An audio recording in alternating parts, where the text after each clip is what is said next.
अरुणाचल प्रदेश में चीन के साथ सटी सीमा करीब 1100 किलोमीटर के आसपास है, लेकिन ऐसे कई गांव हैं जो बहुत महत्वपूर्ण हैं। खास तौर से अपन सुबनसिरी डिस्ट्रिक्ट जो एक ऐसा जिला है जो चीन से सटा हुआ है। सीमा के पास रहने वाले गांव और गांव वालों की कई समस्याएं हैं। यही वो जिला है जहां से 5 लोग गलती से कुछ इलाकों में चले गए थे, जिसकी वजह से पीएलए ने यह कह दिया कि वो भारत के जासूस हैं और उन्हें बंदी बना लिया। करीब 1 हफ्ते से ज्यादा उन परिजनों का क्या हाल हुआ है और कैसे वो परेशान रहे हैं, लेकिन अब परिवार वाले जब वापस आ गए हैं तो क्या है माहौल, क्या टेंशन था आपके पास? आप परिवार वाले हैं, भाई हैं, आपका भाई चीन ने रख लिया और फिर कहा कि वो जासूस है। क्या गुजर रही थी आप पर?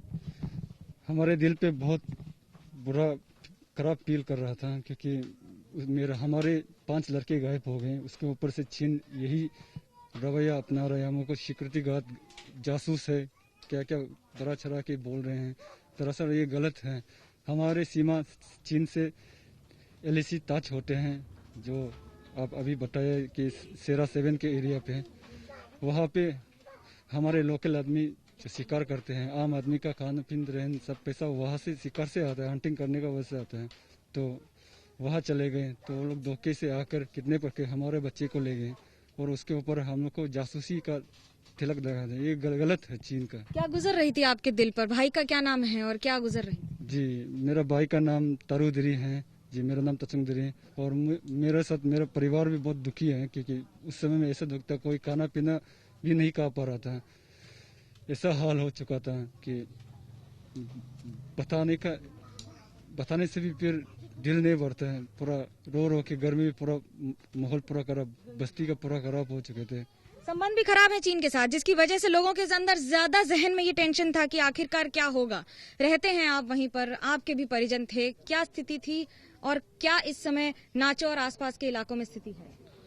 हमारा ये भाई है तत्वीव्या, वो अपना ये में पहाड़ इलाका में कुछ सामान लेने के लिए गया होगा, कुछ जंगल का कुछ बिसने के लिए ऐसे सामान लेने गया था। तो चाइना ले लिया तो हम लोग को बहुत दुखी हो गया। तो अभी सुनने में वापस दे रहा है, बोलते हैं बहुत खुशी है, इसलिए हम बहुत खुशी का बात कर रहे हैं। वही है। क्या क्या टेंशन होता है, समस्याएं क्या क्या हैं आपकी नाचों में और किस तरह से आप लोगों को दापोरिजो तक आना पड़ता है हर काम के लिए? वो तो रास्ता भी ठीक नहीं है ना, हम लोग का दापोरिजो से नाचो जाने के लिए रास्ता ठीक नहीं है, और ये स्कूल ठीक नहीं है, मेडिकल ठीक नहीं है। इस कारण से दापो में आके बैठना पड़ता है। दरअसल बात सिर्फ कुछ किलोमीटर की नहीं है, ये सफर इतना लंबा होता है क्योंकि एक और बारिश हो रही होती है, दूसरी ओर मौसम खराब, तीसरी ओर इतने ऊंचे ऊंचे पहाड़ जिनके जरिए निकलना तो मुश्किल है, तो वहीं ये भी समझना मुश्किल होता है कि एक पहाड़ से दूसरे पहाड़ जाने के लिए क्या क्या बातों और क्या क्या चीजों का ध्यान रखना पड़ता है।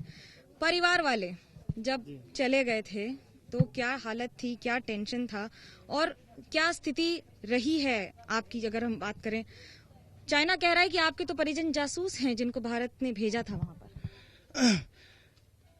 सबसे पहले फैमिली वाला तो मेरा बहुत ये दुख हो गया था कि जब एक तो हम लोग का लोकल में बोलता है तोंद्रा माउंटेन है, तो उसी पहाड़ों इलाका में हमारा भाई तनु बाकर गया है। तो मेरा नाम है तपू बाकर, उसी का मैं बड़ा भैया हूँ।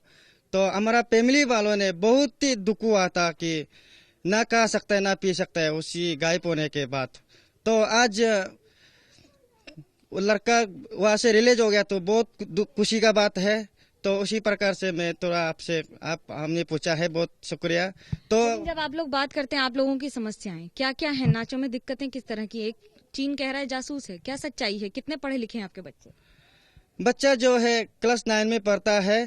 तो चाइना ने बोला है कि ये जासूस है, तो बिल्कुल जासूस नहीं है। वो जो है अपना हिसाब से गया है, अपना रोज रोटी मेहनती के लिए गया है। जो पहाड़ इलाका है उसमें कोई बांडारी नहीं था और शिकार के लिए जाता है, अंतर के लिए जाता है। तो इसी प्रकार से कनेक्टिविटी भी ऐसा है कि हमारा नाचो कंस्टिट्यूशन में आपका 1 नंबर है कि रोड कनेक्टिविटी ठीक नहीं है और नेटवर्क कनेक्टिविटी ठीक नहीं है और मेडिकल कनेक्टिविटी ठीक नहीं है, स्कूल कनेक्टिविटी ठीक नहीं है। इसी प्रकार से हमारा पब्लिक ज़्यादातर अब दाफो में रहता है। ये हमारा अपर सुबनसिरी डिस्ट्रिक्ट हेडक्वार्टर है। लेकिन लोगों को जो एक जगह से दूसरी जगह आना पड़ता है, उसमें अगर आपको 100 किलोमीटर है तो जरूरी नहीं है 100 किलोमीटर में आपको कुछ ही समय लगे, कई घंटे भी लग सकते हैं और कभी कभी 12 घंटे से 24 घंटे भी लग जाते हैं।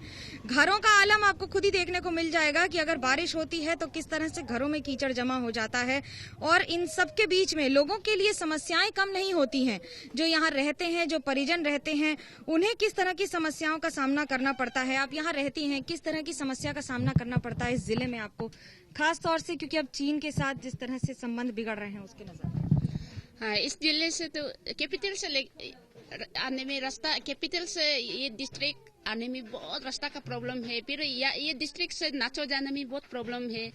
इसलिए ये आप लोग का थ्रू से ये सेंट्रल गवर्नमेंट में आप लोग बता देना स्थिति का, ये अपर सुबनसिरी डिस्ट्रिक्ट बहुत प्रॉब्लम है रास्ता में, मेडिकल प्रॉब्लम में। अब ये में कॉलोनी भी पेता है आप लोग का डिस्ट्रिक्ट हेडक्वार्टर का मेडिकल में भी।